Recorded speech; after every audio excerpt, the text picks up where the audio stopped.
साथियों, कल रात एक ऐसी खबर आई जो दुनिया के कई बड़े अखबारों की हेडलाइन बन गई। अमेरिका ने एक मिसाइल का परीक्षण किया, लेकिन यह कोई आम मिसाइल नहीं है। इसका नाम है डूम्सडे मिसाइल, यानी विनाश के दिन की मिसाइल।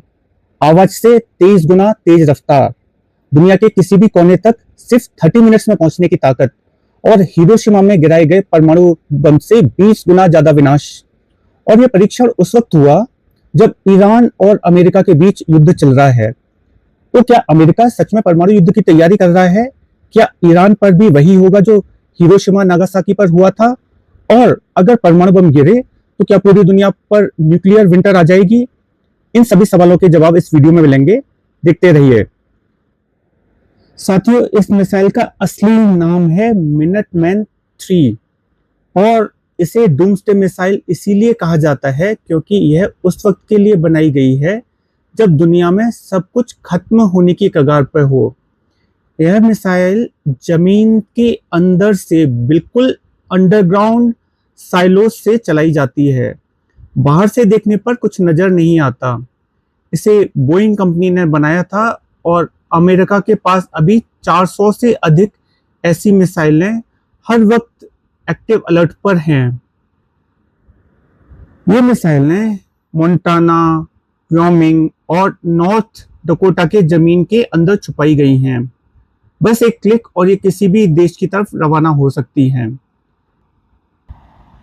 यह मिसाइल पहले जमीन से आसमान की तरफ जाती है, एटमॉस्फेयर पार करती है, आउटर स्पेस में ट्रेवल करती है और फिर वापस आती है सीधे अपने टारगेट पे, बिल्कुल परवलयाकार रास्ते पर। जमीन से नापे तो यह 9600 किलोमीटर तक मार कर सकती है। अगर परवलयाकार उसकी डिस्टेंस देखें तो 13,000 किलोमीटर तक मार कर सकती है। और इसकी रफ्तार मार्क 23 यानी आवाज की गति से 23 गुना, लगभग 28,400 किलोमीटर प्रति घंटा। साथियों, इस मिसाइल की सबसे बड़ी ताकत है इसकी MIRV क्षमता। MIRV means multiple independently targetable re entry vehicle. मतलब यह एक मिसाइल जाती है लेकिन आसमान में पहुंचकर यह कई सारी मिसाइलों में बढ़ जाती है। हर एक अलग अलग टारगेट को हिट कर सकती है और इसीलिए दुश्मन का कोई भी मिसाइल डिफेंस सिस्टम इसे रोक नहीं सकता। जब तक दुश्मन समझ पाए तब तक सब कुछ खत्म हो चुका होता है। अब बात करें वॉरहेड की ताकत की। हिरोशिमा और नागासाकी पर जो परमाणु बम गिराए गए थे, इस मिसाइल का वॉरहेड उससे 20 गुना ज्यादा ताकतवर हो सकता है। 20 गुना का मतलब करोड़ों लोगों को खत्म करने की क्षमता सिर्फ एक मिसाइल में। और अमेरिका के पास ऐसी 400 मिसाइलें हैं। साथियों, अब सवाल ये है कि अमेरिका ने परीक्षण अभी क्यों किया है, इसी वक्त क्यों किया है जब ईरान और अमेरिका के बीच जंग छिड़ी हुई है।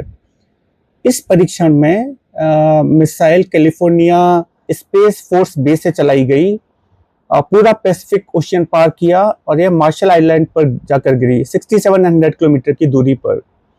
यह अमेरिका का एक संदेश था सीधे ईरान को, बिना कुछ कहे बस दिखा दिया। ट्रंप ने हमेशा ईरान को अपना दुश्मन माना है, खामनेई को निशाना बनाया, ईरान के ड्रोन और बैलिस्टिक मिसाइल जखीरों को खत्म करने की बात की। और जब ईरान के फॉरेन मिनिस्टर कह रहे हैं कि हम आखिरी गोले तक लड़ेंगे, तो अमेरिका का जवाब है यह मिसाइल। साथियों, दूसरी तरफ ईरान भी बैठा नहीं है। ईरान के पास लगभग 400 किलोग्राम एनरिच्ड यूरेनियम रखा हुआ है। यह करीब करीब 60% तक एनरिच्ड हुआ है, लेकिन परमाणु बम बनाने के लिए जो रिक्वायरमेंट है वो है 90%। अगर ईरान इसको 90% तक ले गया और परमाणु बम बना लिया तो ये स्थिति बहुत भीषण हो सकती है। और इसी खतरे से बचाने के लिए अमेरिका ने डूम्सडे मिसाइल का परीक्षण किया है। लेकिन ईरान रुक नहीं रहा। युद्ध के 7वें दिन ईरान ने अपनी 22nd वेव शुरू की, ऑपरेशन टू प्रॉमिस के तहत। इस बार उन्होंने खुर्रम शहर मिसाइल चलाई, जो ईरान की सबसे उन्नत मिसाइलों में एक है, 16 मैक की रफ्तार वाली। ईरान का फॉरेन मिनिस्टर बोला, हम मध्यस्थता तब लाएंगे जब हम कमजोर होंगे, अभी हम कमजोर नहीं हैं।